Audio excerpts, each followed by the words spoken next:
खुलुमबाय गोजोन फुंबिलिनि गासैबो बड'लेण्ड बुब्लिनि अनसायगिरिफोरखौ बरायग्रोबाय।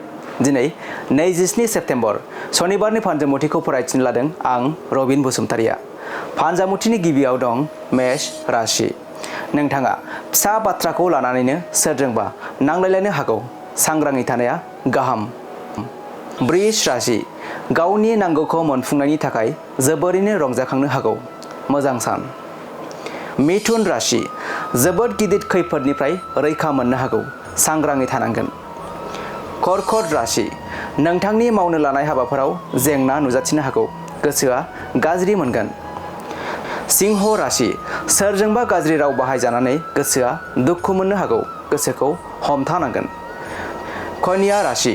नोंथाङा माबाफोर बेरामजों भुगिनांनानै दंब्ला देहाया साबस्रांनो हागौ, गोसोखौ शान्ति मोनगोन। तुला राशि। माबा जाहोनखौ लानानै नोंथाङा जिंगायाव गोग्लैनो हागौ, गोसोखौ हमथानांगोन। वृश्चिक राशि। नोंथाङा गोबां खामानि मावनांनायनि थाखाय मेंनाय मोननो हागौ। धनु राशि।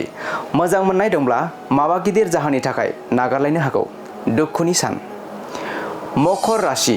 नोंथाङा गावनि मावनो गोनां खामानिफोरखौ मावफुंनो हानानै जोबोर खुसि जागोन।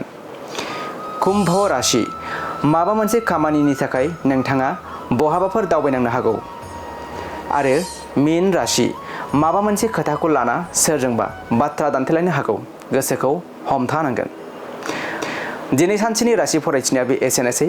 आसा खालामो नोंथांनि दिनैनि साना मोजाङै मोजां थांगोन, बेखौ बड'लेण्ड बुब्लि नखरनिफ्राय मिजिंथिबाय। गोजोन्थों।